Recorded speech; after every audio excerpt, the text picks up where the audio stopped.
Portia. Hey, Ellen. So we've been married. This is our 7-month anniversary today. Yes, Isn't it that is. amazing? It's great.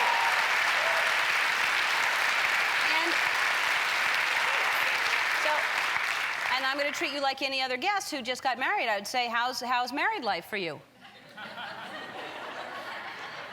I think it's going pretty good. Are you enjoying being married to me? Yes, I am. Yeah. Oh, look at that. Remember that? Yeah, I do. Yeah. I gotta say that was the happiest day of my life. It really was. Me too. It really was. Me too. Yeah. No, you know, people always ask me if there's anything that she does that's annoying, like around the house, like if she leaves wet towels on the floor, if she's messy. And I gotta tell you, she is considerate and kind and wonderful and neat. Oh. Yeah. Thanks. All of those things. Thanks. Really. The most amazing. All right, so now let's get to the real stuff. Okay. What's it like being married to Ellen? She's right here. I mean, you've known us for a while. We Yes. have like the best relationship ever. 9 years. 9 years. A nearly great 9 years. relationship. Yeah. Yeah. That's what it's like. Wonderful. No, I Yeah, tell you, it's and amazing. I know that because I'm lucky enough to be witness to it all Yeah. the time, and it's Yeah. inspiring, and you guys are so good to each other. People, you know, I shared the trip to Africa. We went on safari, and I just showed a little tiny bit of it on the show, and we have been lots of requests like, show us more. We want to know what happened in Africa. But what I don't know if I told everyone, it was actually a surprise. It was a gift from Yeah. you.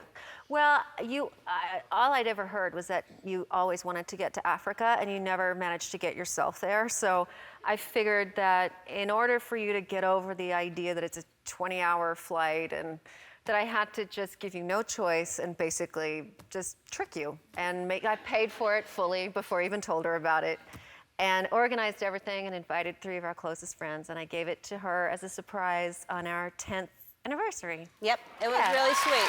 I know. Sweet. Aren't I a good wife? It was really sweet. Yeah, it was good. I drove home from work, and I drive up, and I hear drumming coming from our house. Yeah. Yeah, I kind of transformed the whole courtyard into like an African jungle, and I brought in what I thought was a 3-piece African band, only the drummer showed up. But it was still a good surprise, and then our pals who went with us It were was there really too. sweet. She's always taking pictures of me, and I'm always taking pictures of her. This is one that you took. I actually really love this picture. She took a picture of Charlie, my cat that I'm in love with. I was laying out on the lounge chair, and she decided to shield my eyes from the sun. Yes. Because I took my hat off, and it was really sweet of her. So Portia took that picture. Yeah, because she's so helpful and never annoying. I mean, this cat like wakes you up all night long, meowing in your face. She's I mean, vocal. She's a very vocal cat. vocal, and And she scratches to get under the covers. What she likes to do is she needs to have me spoon her. So until I lift the covers up and she gets right in there, she will not be happy. So she's like, meow, in my face. And mine, all night long. Right, but you wouldn't mind it if Augie did that to you because you're in love with Augie. Well, but Augie, I mean, he's perfect, and Look at that. him. And look at Charlie. You're ignoring her and hugging him. But he's so, and he snores, but just very lightly. He snores and he sleeps with his tongue hanging out of his mouth too. Yes, it's he really does. cute. Okay, I was wondering why you weren't over there, and I don't know why you're here because you can't talk. You don't have a voice. I can't talk. Actually, this is your birthday gift, a sexy voice. I am here to give you your gift. Oh my gosh, I really can't talk. So it's your 60th birthday, and this gift had to be really special, and it had to represent who you are and what you really care about, not just now, but what you've always cared about, what you were influenced by, and what has made you the amazing person that you are today. So I combined that and questions when we first met, like, who's your idol? And what would you do if you weren't a talk show host? So I combined that with the fact that Literally, guys, for like the last 2 years, Ellen has said to me, I feel like I'm not doing enough. Every day, almost. So I put all that together and I got you this gift. So let's see it. Happy birthday. When people ask my wife, who is the person, living or dead, you most want to interview, her answer is always Dian Fossey. Ellen remembers reading National Geographic at home as a little girl and remembers Dian on the cover of the January 1970 magazine. Ellen was struck by Dian's dedication to animals, her mind, and her bravery. Ellen read how in 1967, Dian Fossey set up a camp she called Karasoke in the Virunga Mountains in Rwanda. This is where Dian began studying several dozen gorillas, and at that time, Dian was alone in protecting them. Fast forward 18 years, and the world was sad to learn that Dian was murdered in 1985 in her cabin at Karasoke. Most of us know Dian's work from her book Gorillas in the Mist, which is legendary and carried on her story. Her story is also carried on through the work of the Dian Fossey Gorilla Fund. The Fossey Fund exists to ensure the survival and thriving of wild gorillas in close partnership with the government of Rwanda. But unfortunately, today there are only 880 mountain gorillas alive on Earth. Thus, the work of the Dian Fossey Gorilla Fund remains vitally important to ensuring their future. In Gorillas in the Mist, Dian wrote, "Little did I know then that by setting up 2 small tents in the wilderness of the Virungas, I had launched the beginnings of what was to become an internationally renowned research station, eventually to be utilized by students and scientists from many countries." So for your birthday, Ellen, I am bringing you and your hero Dian together by building the Ellen DeGeneres campus of the Dian Fossey Gorilla Fund. Ellen, you will carry on Dian's legacy by giving them a permanent home in Rwanda. Now, you will join Dian as a protector and champion of these amazing animals, the mountain gorillas. Happy birthday. Oh my God. Happy birthday. Cry.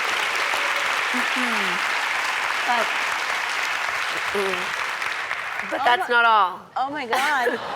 So, in summer, Is this in Burbank? Where is it? well, that's the thing. So, it'll be a most incredible center for tourism, education, and for further scientific research. So,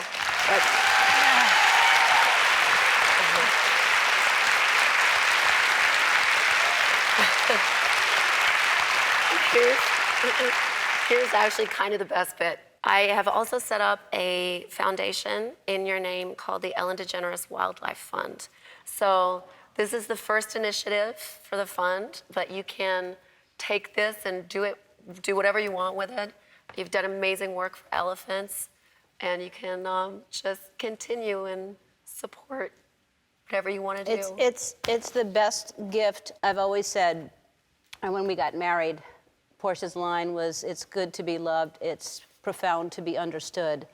And she understands me because that is the best gift that anybody could have given me. So I love you. Well, I know you better than anyone. I think you'd agree. Yes, you do. You know Yeah. me better than anyone. Better than anyone. And there are certain things that I think other people should know about. Like, for example, this woman never reads her own press, ever. She just doesn't. I read it for her sometimes, but she never reads it. What else?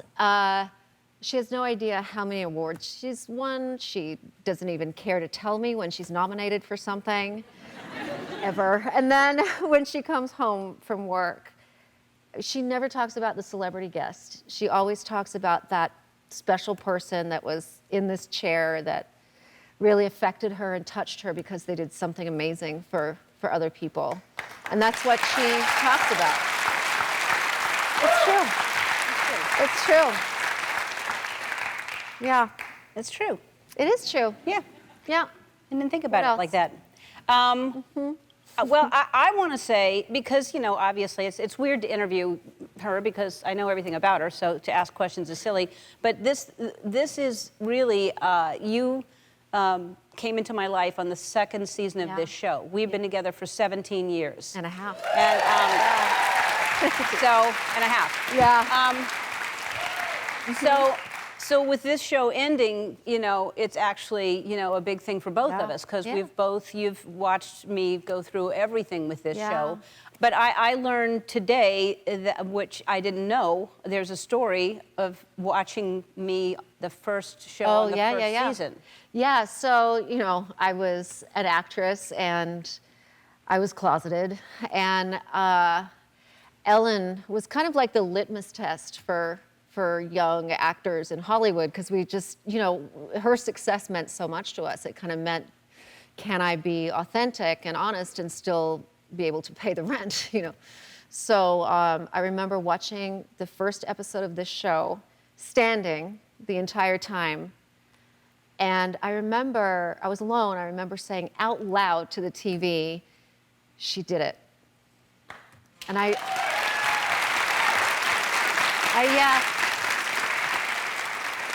yeah, because I mean, you could just feel the magic. Oh my gosh, I'm emotional already. That's terrible. No, but you can feel the magic in the show, and I just knew that it was going to be around for as long as you wanted it to be. Yeah, well, I didn't know that that's how you watch the show. I didn't know you didn't have furniture then, but but I mean, I think what's amazing too is that since we've been together, I mean, many things have changed. I mean, you came out basically by just being with me. That was your outing, like just being with me.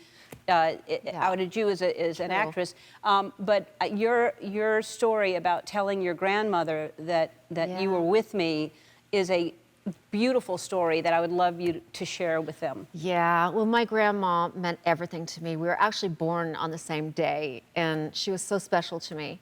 And she was a huge fan of Ellen. She loved the sitcom. In Australia. In Australia, yeah.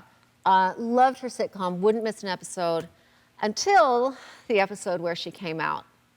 Now, I know I'm gay at this point, and I love my gran. And the minute that Ellen came out, she refused to watch the show. In fact, if a commercial for her show came on, she would change the channel and say, "That disgusting woman." So that didn't bode well for me. And then I moved to LA and I started my own career. And of course, I got together with Ellen. And I came home to see my family in Australia. And I sat by Gran's chair at her feet. And she said to me, "Are you seeing anyone special?" Now, at this point, my mom was supposed to have told Gran that I was with Ellen. And she knew that we lived together. And I said, "Gran, I'm with Ellen." And she said, "Alan? Who's Alan?" She's Australian. Tell everybody how old she is at this point. She's 99 at this point. And I said, "Yeah, I mean, you knew that I lived with Ellen." And she said, "Yes, and all this time I was worried that lesbian was hitting on my granddaughter." Right? So then she literally puts her head in her hands for 20 seconds or 30 seconds, silent. And I thought, that's it. I've killed my grandma. She's just gonna literally fall out. I really thought that I did. And she just looked at me and she goes, "Well, I love you just the same."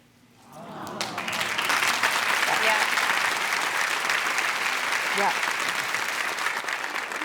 And that was a beautiful thing for someone at that age to have such strong feelings and then just say, well, if she just thought about it, "I love you just the same." Yep.